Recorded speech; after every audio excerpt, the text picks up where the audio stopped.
Kader Muhammadiyah yang sedang belajar di Sudan sudah dievakuasi ke tanah air disebabkan konflik perang saudara yang terjadi di Sudan. Lantas bagaimana cerita di balik kepulangan para kader persyarikatan? Simak wawancara khusus tim TVMU bersama kader Muhammadiyah saat dievakuasi di Asrama Haji Pondok Gede, Jakarta Timur. Bismillahirrahmanirrahim. Perkenalkan, nama saya Rifan Ali Hafid. Saya selaku Ketua Pimpinan Cabang Istimewa Muhammadiyah Sudan periode 2023-2024. Saya termasuk daripada pelajar mahasiswa yang mengalami evakuasi perang Sudan sejak tanggal 15 April sampai saat ini. Jadi sedikit bercerita, pertama kali perang terjadi adalah di tanggal 15 sekitar jam 9 waktu Sudan. Sampai akhirnya perang itu terus berkelanjutan sampai setiap hari kita mendengar bunyi tembakan, bunyi rudal, bunyi pesawat jet tempur, di mana letak kebanyakan masyarakat warga negara Indonesia itu berada di wilayah perang konflik terjadi. Jadi itu betul-betul keadaan yang sangat mencekam. Bahkan ketika terjadi tembakan, kita semuanya tiarap karena takut ada peluru yang menyasar. Karena memang kita temukan di beberapa rumah warga negara Indonesia masuk beberapa peluru yang menembus ke dinding dan kaca warga negara Indonesia yang di sana.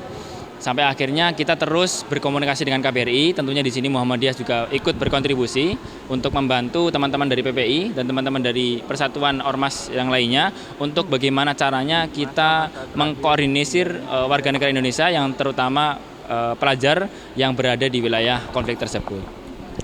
Tepat di tanggal 20 April, pertama kalinya Bu Retno selaku ketua mengatakan bahwasanya status untuk Sudan masuk ke dalam siaga pertama.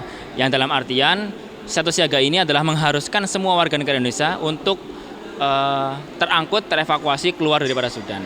Nah, untuk proses evakuasi tersebut sebetulnya dimulai sejak di tanggal 23 April di jam 3 pagi.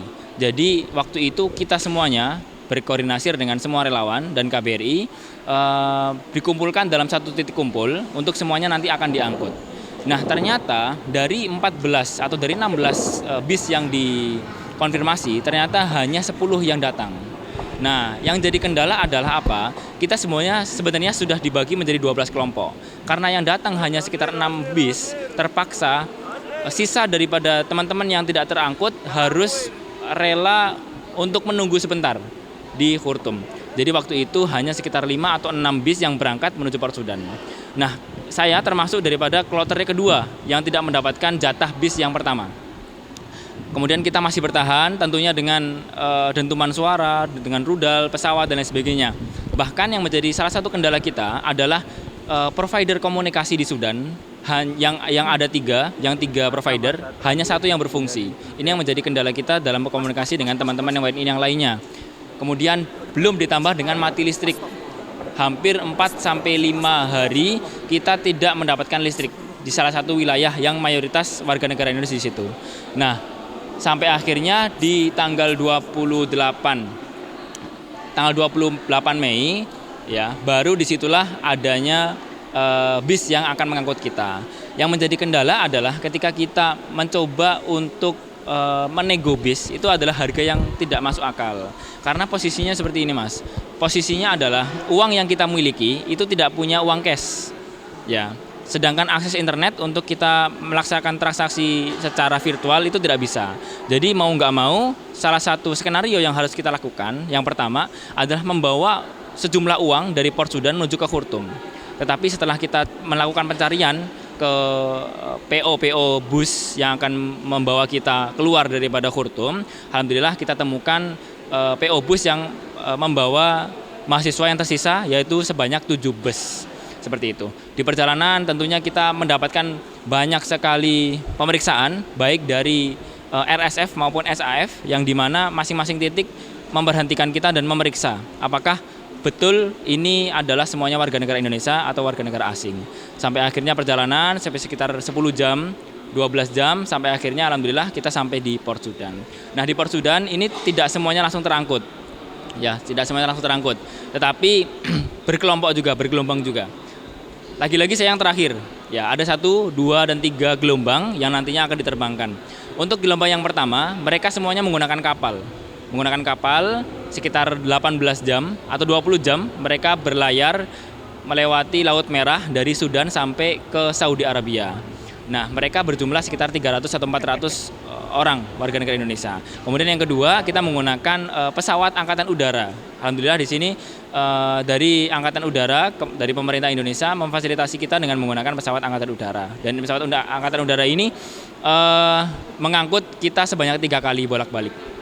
Nah, sampai akhirnya kita ditempatkan di Jeddah, dibantu dengan teman-teman atau rekan-rekan bapak-bapak dari KJRI Jeddah. Di situ kita tinggal, diberikan fasilitas hotel, diberikan fasilitas makan selama kurang lebih 3 hari. Sampai akhirnya kita juga bergelombang di situ, karena memang kita mencari transportasi yang memang memungkinkan. Yang pertama menggunakan Garuda Airlines, kemudian yang kedua menggunakan pesawat angkatan udara. Yang ketiga dengan menggunakan pesawat Garuda Airlines yang baru tiba tanggal 1 Mei, berangkat 1 Mei, tiba tanggal 2 Mei hari ini waktu Indonesia. Dan alhamdulillah ini tentunya atas bantuan, dukungan atas semua elemen masyarakat, baik pemerintah, organisasi masyarakat maupun pelajar yang ada di Sudan yang memang mengorbankan waktu dan tenaganya untuk bisa membantu kita mengevakuasi dalam rangka mengeluarkan seluruh warga negara Indonesia yang ada di Sudan. Proses evakuasi ini kan kebetulan saya dan rombongan itu bertujuan lagi umroh. Jadi sebelum kejadian perang itu kita lagi umroh di Mekah, di Madinah, dan posisi kita waktu perang terjadi itu kita di Mekah gitu. Dan kita kan punya Hurus Auda itu visa balik ke Sudan. Kita visa balik ke Sudan tanggal 3 Mei. Terus kok dengar teman-teman mau dievakuasi. Terus akhirnya kita tanya ke KBRI Khartoum apakah kita boleh ikut, soalnya kan kita pulangnya ke Sudan lagi, sedangkan bandara di Sudan tertutup. Nanti kalau kita ketutup kan, terus nanti kalau kita lama stay di Makkah, nanti kita overstay gitu dan bisa deportase gitu kan. Iya. Terus akhirnya sama KBRI, oh iya boleh gitu. Ya udah, terus kita komunikasi ke Ustadz Rifan, komunikasi ke PP, ke Ibu Yuli ya, itu terus sama Ibu Yuli sama Satgas PP akhirnya dikomunikasikan kepada KJRI Jeddah, dan akhirnya kita bisa ikut evakuasi ini dari Jeddah. Oh iya kan kita kan dari 7 kita kan yang cewek ini satu rombongan 7 orang. Nah ya kebetulan 4 orang ini langsung dapat kloter pertama, terus kita yang bertiga tuh belum pasti kan kloternya kapan. Akhirnya saya dan teman bertiga ini dapat kloter akhir. Terus kita bingung mau penginapan di mana karena waktu itu penginapan kita udah habis. Akhirnya kita bilang ke Ibu Yuli dan KJRI, alhamdulillah dibantu dengan Prim Jeddah gitu. Terus dicarikan, alhamdulillah kita diinapkan di tempat mahasiswi Ummul Qura seperti itu. Jadi terima kasih untuk KJRI Jeddah, KBRI Khartoum, dan Prim Jeddah dan Satgas PP Muhammadiyah.